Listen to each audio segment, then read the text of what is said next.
nyo? Ilang priest? 7. Ilang trumpets? 7. Ilang araw? 7. Sa kapitong araw, ilang beses? 7 times.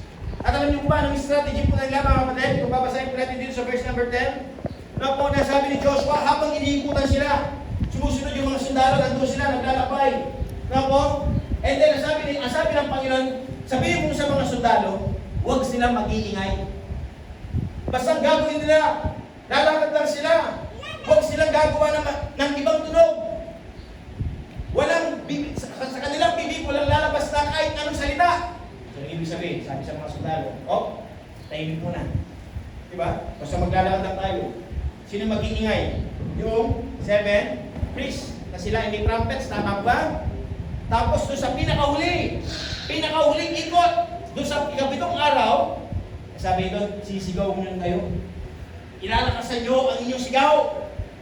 At kapag kayo sumigaw, alam niyo po ba yung mangyayari? Doon sa wall of Jericho, babagsak. Magkukulaps. Na kahit gaano kataas yan, mga kapatid, dahil sa inyong pagsunod, ibabagsak ang Panginoon. So madaling salita ang ginawa, mga kapatid, ginawa po ito.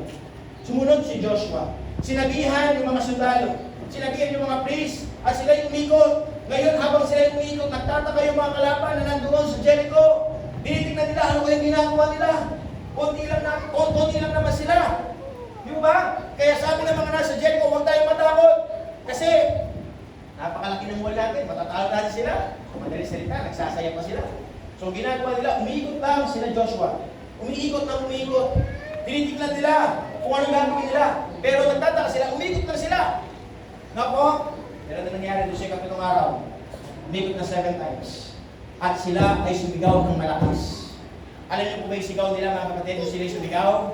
Ano nangyari doon sa wall? Yung wall, mga kapatid, na napakatibay. Nako, na kung iisipin nila ay hindi ito masisira ng kahit naman. Ano po nangyari doon sa wall? Nawasak. At nung nawasak, mga kapatid, yung mga sundalo na nandoon sa Jericho, sila ay tumakbo. Natakot. Bakit? Kasi boses pa lang nila, nagiba na yung pader. Tama ba? So nangyari, umalis ngayon sila, natakot, at natalo sila nila Joshua. Nga po, so yung nakikita natin dito, mga kapatid, nagkaroon ng tagumpay sa buhay nila Joshua. Bakit? Big dahilan. Nga po, kaya ang title po ng ating message, mga kapatid, nga po, 7 lessons that we will find nga po sa buhay nila Joshua. Kung paano po sila nagtagumpay, ano pa ba ang kanilang sikreto? Nga po sa buhay natin, napakaraming mga walls. Alam niyo po ba buhay ng Kristyano? Minsan napakarami ng pader na kailangan nating lampasan. Tama ba? Yung pader ng pagsubok, pader ng kakulangan, pader ng kasakitan, pader ng karamdaman. Pero sabi ng Panginoon, meron kang kailangan gawin na po para ito ay sabi natin matinag, masira. Ang kailangan mo lang gawin, sabi sa unang punto, mga kapatid. Point number 1 na tayo, Brad. Point number 1.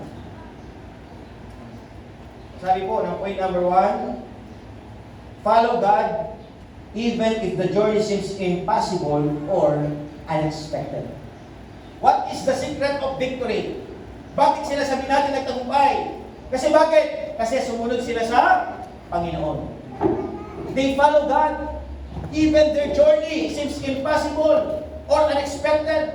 Nasabi ng Panginoon, kapatid, sumunod sila, bagamat sa kanilang kaisipan, akala nila hindi sila mananalo. Imposible nilang matalo. Ito ba naman, sa pamagitan lang ng boses, sa pamagitan lang ng pag-ikot, masisira ba yung pader? Tama ba? Kung iisipin natin sa logic, hindi masisira. Kung gusto mo sirain ng isang bagay, kailangan mong batuin yan. Tama ba? Kailangan mong lusubin yan. Pasabugan yan. Kaso, iba yung paraan ng Diyos. Ayan ba? Iba yung paraan ng Diyos. Minsan magtataka tayo, ano kaya gusto ng Diyos? Para bang ang layo? Para bang hindi connected? Pero alam niyo ba, nais ng Diyos ang buhay natin? Patuloy lang tayo sumunod sa nais ng Diyos. Patuloy lang tayo sumunod. Though sometimes hindi natin maunawaan. Kaya ito ngayon kagandahan, dapat ang tao matutong makinig. Sa tingin po niyo, bakit kayo inutusan? Nawala mo na magsasalita.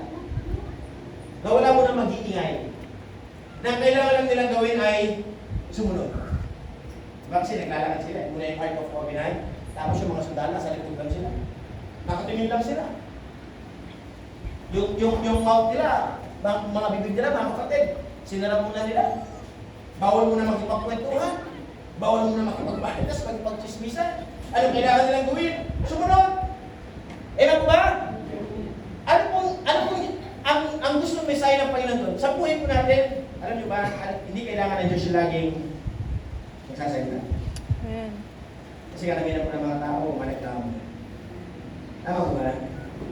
Karamihan ng mga tao, ang dami niyang sinasabi. Tama?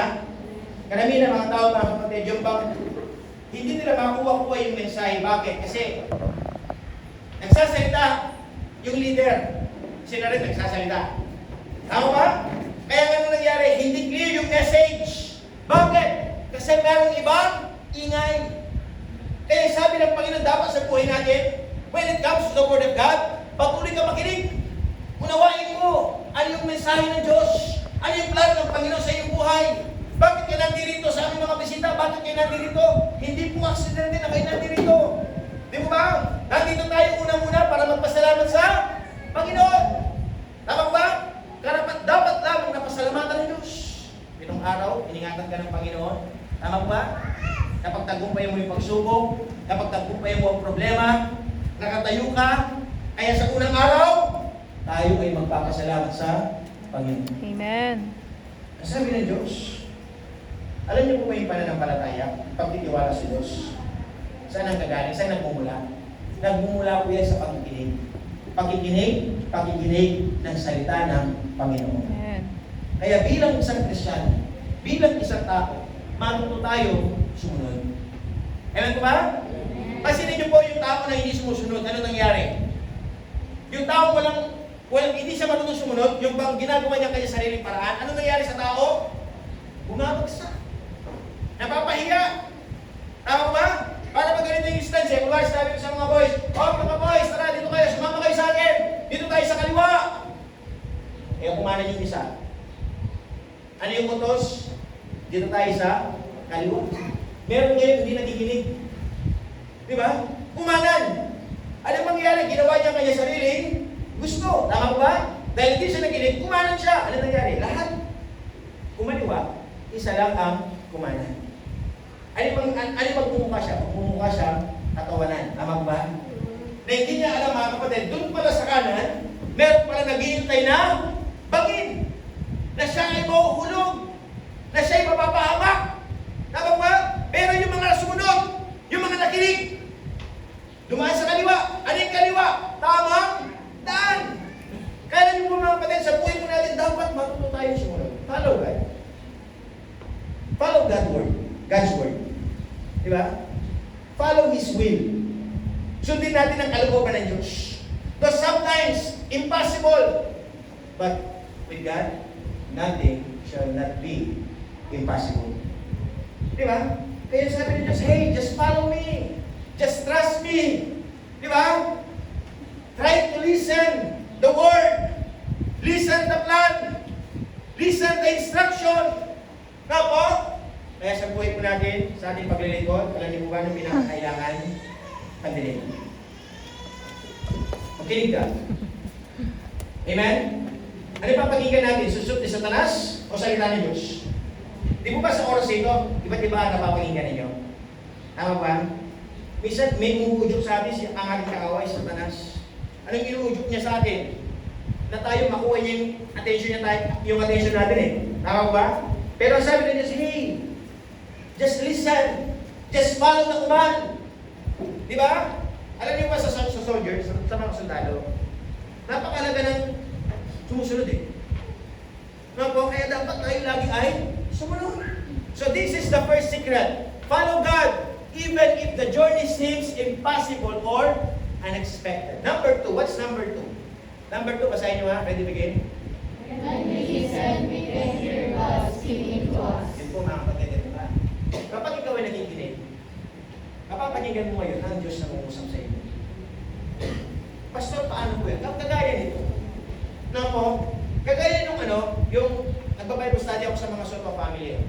Tapos merong isang lalaki doon, nandun sa salvo. being honest mga sabi niya, nakainom siya. Kaso, nung siya ay sabihin natin, dahil nagsasalita ako, nagdi-devotion ako, nakapakinig niya rin siya. Dahil nakakapakinig siya ng salita ng Panginoon, nakikita niya ang kanyang sarili. Para bang natatamaan siya? Para bang nakikita niya ang kanyang sarili? Kaya ano nangyari? Lumabas ngayon siya. Pastor, sabi niya, nandun ako sa loob. Iga na sana ako, kaso napapakinggan ko yung salita ng Panginoon.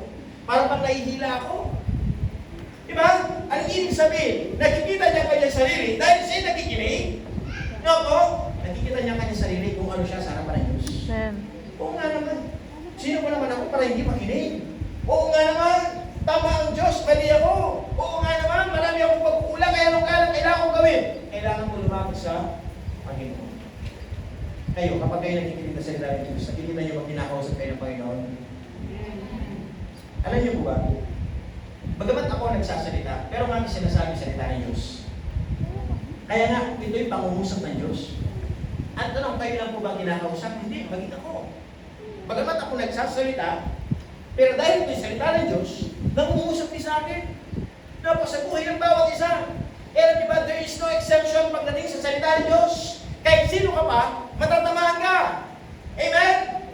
Hindi yung sasabihin, ay, para lang sa kanya, ay, para lang sa kanya. Amen, pastor, siya yan. Hindi. Tayo yan. Amen? Tayo yan. Huwag mong ituro ang iba. Ituro mo sarili mo. Yes, pastor. Yes, Lord, sa akin yan. Para sa akin yan. Di ba? Kaya sabi ng Panginoon, just listen. Because when we listen, we hear God is speaking to us. Nasubukan niyo na ba magsalita? Pag nagsasalita kayo, mararamdaman mo ba yung pangungusap na kinakausap mo? Di ba? Kaya dyan napakalaga dapat makinig. Alam niyo po ba si Joshua? Ang maganda kay Joshua, natuto siya makinig. Sa kanyang pastor, sa kanyang leader na si Moses. Nung siya ay sundalo pala, natuto na siya makinig. Kaya ano nangyari mga kapatid? Dahil natuto siya na makinig, pinakinggan niya rin ang nais ng Diyos sa kanyang buhay. Bagamat meron siyang pagpili, meron siyang kakayanan na hindi pakinggan ng Panginoon. Pero alam niya, kapag nakinig siya sa Panginoon, makikita ang tagumpay. Amen? Makikita ang tagumpay. Bakit? Kasi iba yung pangungusap ng Panginoon. Kaya sa buhay ko ng bawat isa, gusto nyo magbago inyong buhay. Gusto nyo umayos. No po? Yes, marami tayong pagkukulang, marami tayong pagkakamali. Pero, patuloy lang kayong makinig at makikita nyo ang uusap ng Diyos. Kikilos ang banal na Espiritu na kayo'y makukonvict, na makikita nyo yung sarili, oo nga, tama nga. Oo nga, tama ang Panginoon. Oo, mali ako. No po? Pero ibang tao, ano yung paningin nila dahil hindi sila nakikinig sa salita ng Diyos? Mali ang Diyos. Ako ang tama. Magaling ako eh. Abilidad ako eh. Ako. Ganyan ang tao eh. Tama ba? Pero sabi ng Diyos, pag ikaw ay natuto makinig, lagi mo sasabihin, dahil sa Panginoon. Dahil sa Diyos, nagagawa ko ito. Dahil sa Panginoon, napagtatagumpayan ko ito. Kaya the second secret, just listen. Because when we listen, we can hear God speaking to us. Number 3. What's number 3? Sa inyo yung number 3. Ready to begin? God is purposeful, not random. May kalooban ng Diyos. Minsan nagtatanong eh, bakit kaya pinaiikot? No po, bakit ganyan? Bakit hindi na lang ganito? Hey! Ang sabi ng Panginoon, hey! Ang kailangan mo lang gawin, sumunod! Meron bang iutos ang Diyos na walang kabuluhan? Sa tingin niyo? Meron bang ipapagawa ang Panginoon na kapapahamak natin? Hindi po. Tama po ba? So, ano ibig sabihin? Merong dakilang kalooban ng Panginoon. Bakit nangyayari? Bakit pinapahintulutan sa atin? No, na makita natin, what is the purpose of God? Anong layunin kaya ng Diyos? Anong nais ng Panginoon ituro sa akin? Minsan sa buhay natin, meron tayong mga pinagdadaan ng pagsubok, karamdaman, mga kakulangan. Tignan mo lagi, ano kaya yung purpose ng Diyos? Baka nakakalimot ka na. Tama? Baka meron ka na napapabayaan. Baka hindi mo na napapriority ang Diyos. Nang nais ng Panginoon, hilangin ang iyong atensyon at mabalik muli ang iyong atensyon sa Panginoon. Ako, it's either pinapatibay ka, pinapalakas ka, it's either na piniprepare lang ang iyong sarili. Bakit? Kasi meron naghihintay na tagumpay, pagpapala. na pwedeng ilaan sa buhay ng bawat isa. Kaya ang sabi ng Panginoon mga kapatid, huwag mong questionan ng Diyos. Kasi may purpose ng Diyos. Amen? May plano ng Panginoon. May nais ng Diyos sa buhay natin sa mga young people. Nag-attend sila ng youth camp. Nandun yung challenge, nandun yung message. Sana makita nila, may plano pala ang Diyos sa buhay. Na hindi lang ako basta nag-aaral. Na hindi lang ako basta naglalaro sa labas. Na hindi lang ako basta lumalaki na walang ginagawa. Dapat habang lumalaki, habang natututo, meron ako nagagawa. Unang-una, natutulungan ko ang aking pamilya. Amen? Amen. Sabi sa youth camp, pag-uwi ninyo maghugas na kayo ng plato. Pag-uwi nyo maglaba na kayo. Maglinis na kayo. Bakit? Kasi dapat ang tao, ang bata, habang tumatagal, natututo. Amen? Amen. Hindi kapag youth camp lang. Kasi nung youth camp, magigilas yan eh. Nagpupulot ng basura yan. Naglilinis ng banyo. Nagwawalis, nagpupunas. Bakit? Kasi may merits. May score. Kasi gusto nilang manalo eh. Kaya ginagawa, nagpo talagang, di ba? Ay pagpapanggap lang eh. Kung ano yan, may gilas. Di ba? Walang ate, magigising na maaga. Kasi kapag hindi sila magising na maaga, pababawasan yung points nila. Di ba? Ay nandoon, naggilas nila kapag nagigilas, talagang bigay todo. Di ba? Pero, ang totoong buhay, makikita ko pag-uwi. Amen. Pag-uwi mo gano'ng makagilas. Pag-uwi mo gano'ng makasipag. Pag-uwi mo gano'ng kalakas ng awit mo para sa Diyos. Di ba? Doon, bawal iwan yung Bible eh. Kapag iniwan, madidemerit. Pero pag uwi, okay lang, nagsimba, walang Bible. Okay lang, nagsimba, iniiwan yung Bible. Mali! Kaya dapat mga kapatid, there is purpose. Bakit ka in-invite? Bakit ka nandoon? May purpose sa Diyos. Kaya kayo mga bisita po namin, bakit po namin kayo nakilala? Kasi may layunin ng Panginoon. Ano yung layunin ng Diyos? Na tayo magtulungan, na tayo magsama-sama. Bakit? Kasi sigurado may darating na pagsubok, karamdamang problema, na kung ikaw nag-iisa lang, mga kapatid, mas lalo ka mawawalan ng pag-asa. Pero buti na lang may pastor.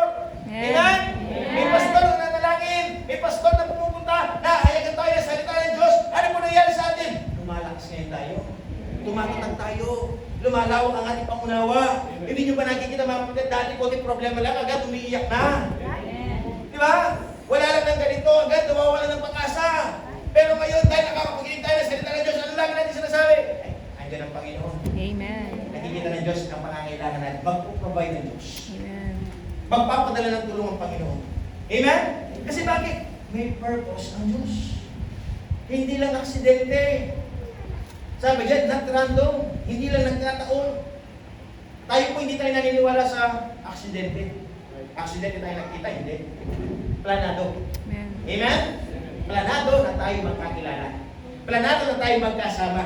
Nasa sayo lang kung susundin mo yung plano ng Panginoon. That's the secret. Lagi mo sa iyo kaisipan, may purpose. Bakit ito pinapagawa? Bakit ito nangyayari? Bakit mo nararanasan? The fourth thing. What's the fourth thing? Basahin nyo yung fourth thing. The outcome may not be instant, so keep waiting on the Lord. Amen. Yung outcome. Minsan, ang tao kasi ganito eh. Minsan ang tao gusto niya agad-agad eh. Amen. Ano lagi siya ngayon? Ay, maya-maya, ayan. I-expect na ako. Tatanggapin ko na yan. Ano lagi na ako sa Diyos eh. Pero ano nyo po ba na sa Diyos? Matuto ka maghintay. Amen. Sila, ilang araw bago nila natalo yung Jericho? 7 days, tama ba? 7 days. Bakit nung una hindi pa binigyan ng Panginoon? Matatalo rin pala eh. Di ba? Kampi naman nilang Panginoon, makapangyari naman ng Diyos. Bakit hindi doon sa unang araw? Bakit hindi pa sila natalo? Amen. Anong tinuro ng Panginoon? Matuto ka Amen. this way. Kasi bakit? May right timing ng Diyos. Amen? Sabi niya, no, the outcome may not be instant. So keep waiting on the Lord. Patuloy ka magtiis. Patuloy ka matuto na maghintay sa kagustuhan ng Panginoon. Inuulit mga kapatid, minsan sa buhay natin meron tayong nananais. Pinaka-hinihiling. Pinaka-hinihingi. Pero hindi namin agad natatanggap. Kung hindi mo pa ito agad natanggap, ang tanong, pinaka ko lang mo ka na ba? Kung hindi mo ito agad ba na ibibigay ng Panginoon tanong, hindi ka na ba maglilingkod sa Diyos? Mhm. Kaya nga sabi ng Panginoon, just keep on waiting. Patuloy ka maghintay. Yung maghintay ka na may ginagawa. Ba, yung maghintay ka, meron kang hinihiling sa Lord, kaya po ganito, sana po ganito, sana po ganito, sana po ganito. So habang hindi pa binibigay, maglilingkod ka. Amen? Habang hindi pa binibigay, mas lalo mong bigyan ng dahilan ng Diyos. Ano gagawin mo? Maglilingkod ako na may katapatan. No po? Talagang maglalan ako ng oras. Hindi ako maglilingkod na napipilitan. Kung hindi maglilingkod ako na talaga, may katotohanan sa Panginoon. Bakit? Kasi meron ako ninanais sa Panginoon. Di ba? Kaya nga ang gagawin natin, bibigyan pa natin mas lalong dahilan ng Diyos para tayo pakinggan. Di ba? Alam niyo ba si King Hezekiah?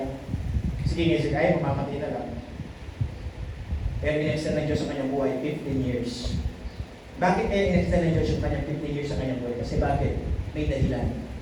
Naglingkod na may katapatan si Hezekiah. May nakatunayan sa Diyos. Kumbaga nakaguhit siya sa Panginoon.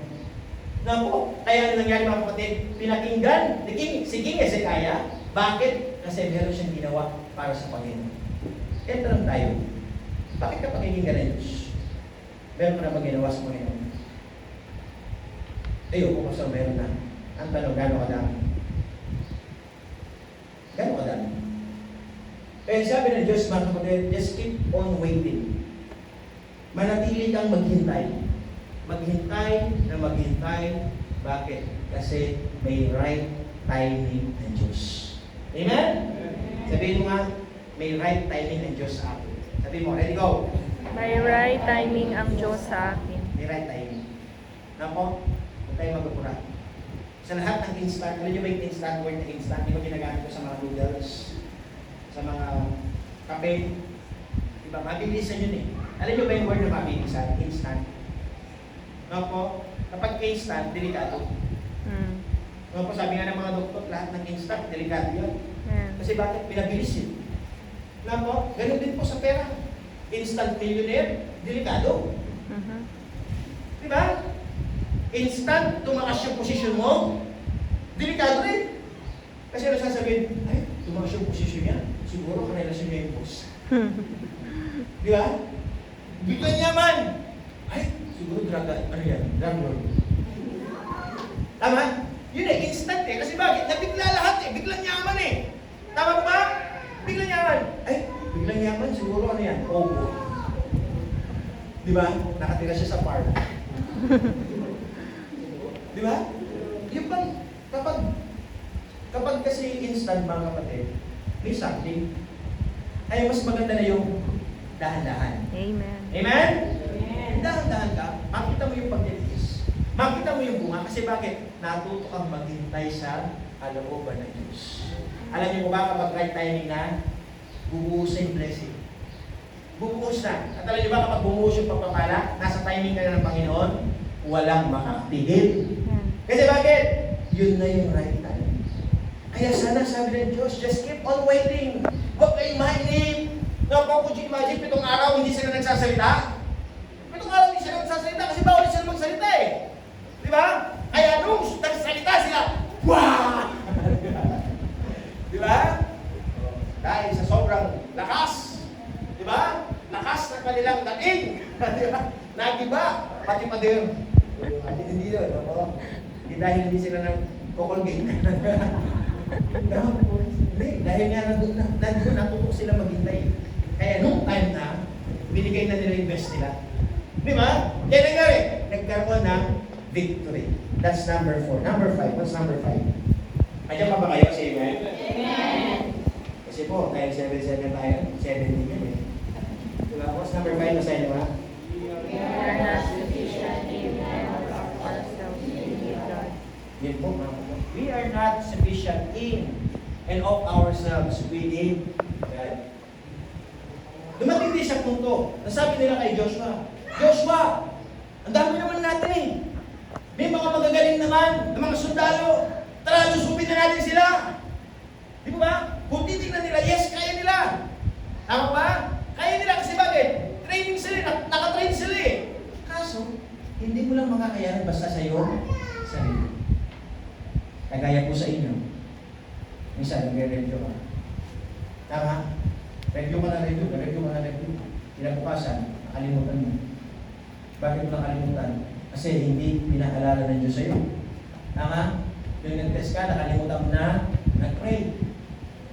Ano po? So, anong ibig sabihin? Gumawa ka lang sa iyong sariling kakailan. Dahil sa iyong sariling kakailan lang, mga kapatid, hindi talaga magtatagumpay. Kaya nung kailangan natin kayo, mga kapatid, lagi natin hingin ang paggabay ng Diyos. Lagi natin hingin, mga kapatid, yung kapangyarihan ng Panginoon. Kaya nga ako, mga kapatid, lagi sinasabi sa bawat ano man lang yung kahilingan, hingin mo muna sa Diyos.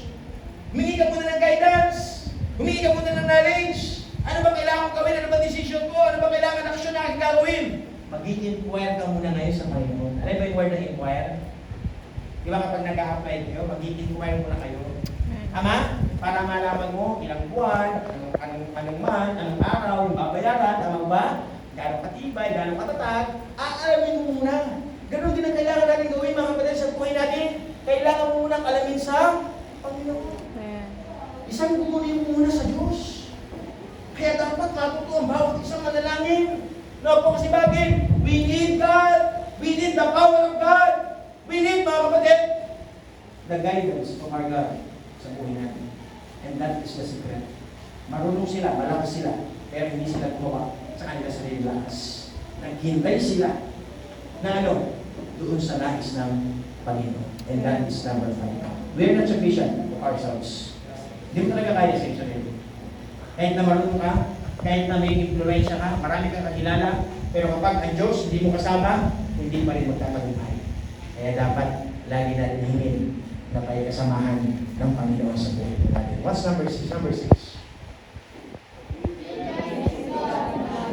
Obedience in God matters. Ano ibig sabihin ng obedience? Sumunod. Ano po? Sabi nga ng awitin pambata, obedience is the very best way to show that you believe. Ang pagsunod, ito ang pinaka-the best na paraan para mapakita mo na ikaw ay sumusunod. Ang pagsunod, ito ang pinaka-magandang paraan para mapakita mo na ikaw ay nagmamahal. Bakit? Kasi ikaw ay sumunod. Tama po ba? Kaya sabi ng Diyos, dapat matuto kang sumunod. Sumunod! Pero hindi. Ibang tao, originally, ano gusto ng tao? Ay, hindi. Di ba? Generally, ang tao, gusto niya lagi sumasalang-sang eh. Tama? Ang tao, gusto niya lagi siya nag-question. Ano nga? Di ba? Ganun eh. Lagi nag-u-oppose ang tao. Nako? Kaya sabi ng Panginoon, kailangan ka muna sumunod. Sumunod. Para pag sa kasundaluhan, di ba? Obey first before you complain. Bago ka mag-complain, sumunod ka muna. Pero sa Diyos, mga kapatid, obey and never complain. Just obey. Ano niyo ba si King Saul? Na-reject siya sa Diyos eh. Bago siya na-reject. Kasi bakit? Hindi siya sumunod sa utos ng Diyos. Mas pinakinggan niya ang sinabi ng tao. Ang utos ng Panginoon, anong utos ng Panginoon? Lahat lulusubin, lahat papatayin, walang ititira, walang pupunin. Kaso ano nangyari? Sabi ng mga kasandaluhan niya, King, sabi niya, sayang naman to, ang tatabang baka. Dalhin na lang natin to, sayang yung mga ginto. Sayang to, mamahalin, magaganda. So, ano sabi nila? King, sabi niya, itong mga baka, i-offer na lang natin sa Diyos. Ihandog natin sa Panginoon. Could you imagine? Ano ginawa ni King Saul? Oo nga, no? Mataba. O sige, i-offer na lang natin sa Diyos. Nako, ano ginawa ni King Saul? Mas pinakinggan niya yung sinabi ng tao. Anong utos ng Diyos? Lahat susunugin. Walang kukunin na kahit ano. Nako, kaso, nanghinayang yung mga tao. Nanghinayang din si Saul. Ano nangyari? Umuwi ngayon sila. Dala-dala yung mga ginto, mga halas, mga mapmahaling, mga bagay. Pati ang baka. Pagdating nila mga kapatid, nandun na. Nako, pinuri nila ang Panginoon. Inoffer nila yung mga baka. Pero ang tanong, nakatuwa ba ang Diyos?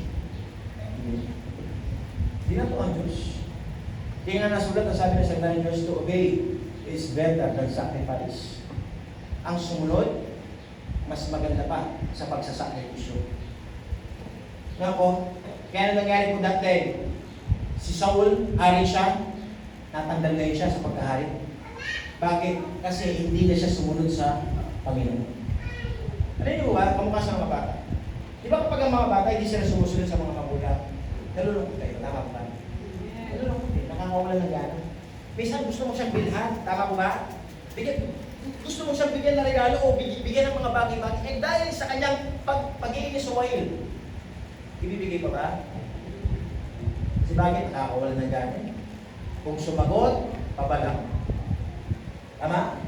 Kung tumingin, talagang nanglilis. Diba? Parang gusto kayo. Di ba? Yung tingin na pabalang, ang gagaling pa yun. Di ba?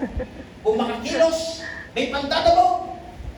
Sasalin pituan. Boom! Di ba? Di ba? Kaya yung mga bata, madali ka sa mulo. Ay nanay, ano sasabihin na natin? Dapat pa nililihin mo. Dapat pipilan tutuloy. Kaso dahil pasaway, kung nangambilhan, sayang lang. Tama ba? Kasi bakit? Hindi marunong sumunod. Pero kapag yung isang bata sumusunod, inutusan mo agad sumusunod. Kapag ang bata, meron kang pinagawa, agad sumusunod. Bibigyan niya ng instruction, sumunod. Kapag umiling, anong gagawin ng magulang? Ibibigay. Tama po ba? Bakit? Kasi siya ay naging makinabang. Ano gusto mong i-emphasize dito? Kapag sumusunod ka, may blessing. Tama? Kapag hindi ka sumusunod, walang blessing. Kaya nga sabi ng Diyos, a blessing if you will obey. And a curse if you will disobey. So pa ang inyong dadanasin kung kayo ay hindi susunod. Sabi ng Panginoon. Kaya kayo, ano gusto nyo? Blessing o sumpa? Anong kailangan nyo gawin mga boys, mga men, mga ladies? Kailangan kayo sumunod. Di ba? O mga nanay, kapag may hindi sumusunod dyan, sabihin nyo sa akin, ha? Amen. No? Dapat sumusunod. Yung sumusunod ka hindi parang aso. Di ba yung aso sumunod? Sumunod ka, nagtatagong. Tama? Pag sumunod, dapat masaya. Di ba? Masaya.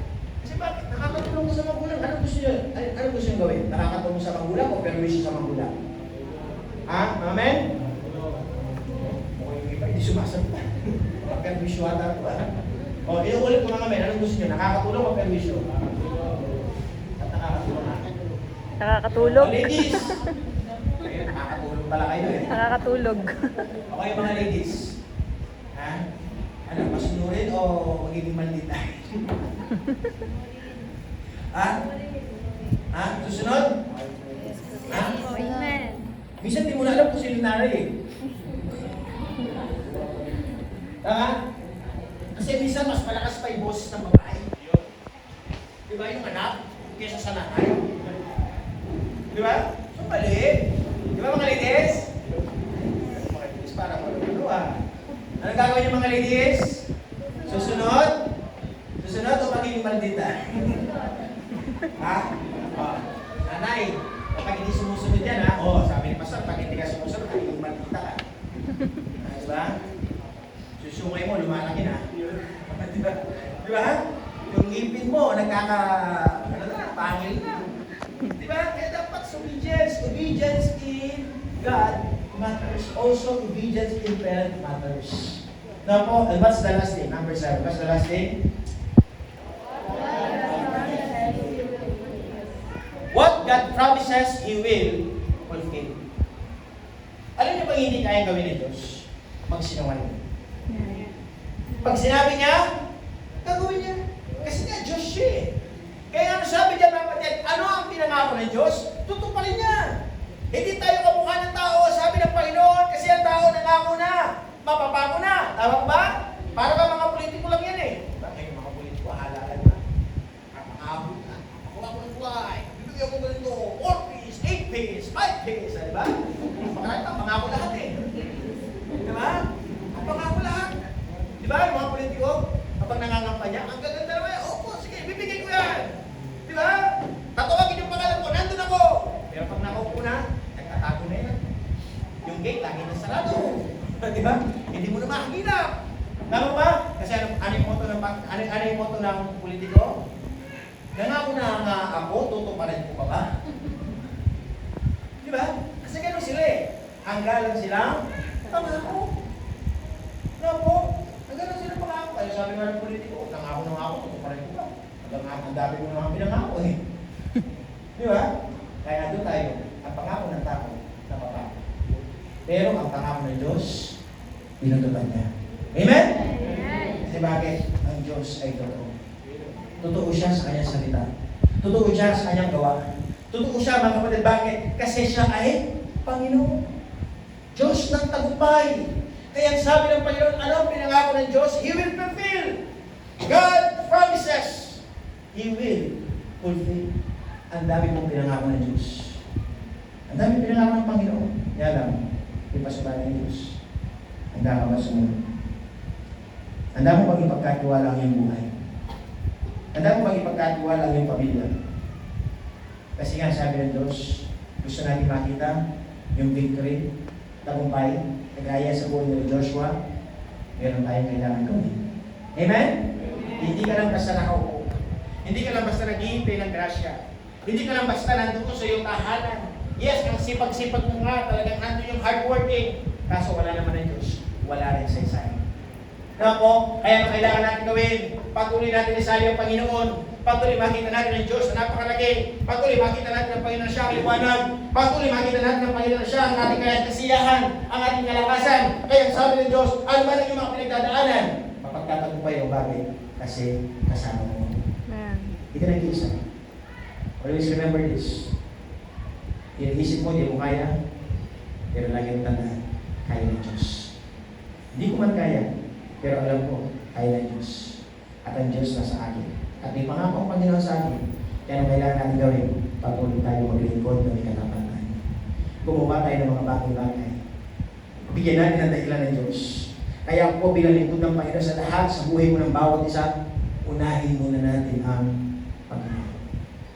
Kung siya ba makatranas ng tagumpay, follow God. Amen?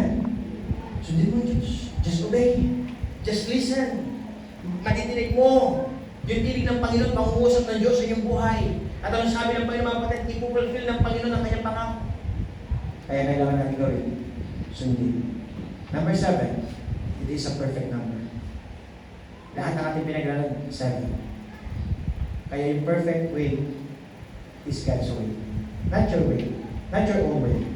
It is always God's way. Kalooban ng Diyos. Paraan ng Panginoon ang ating lagi pinigyan. Tayo lahat ito ba?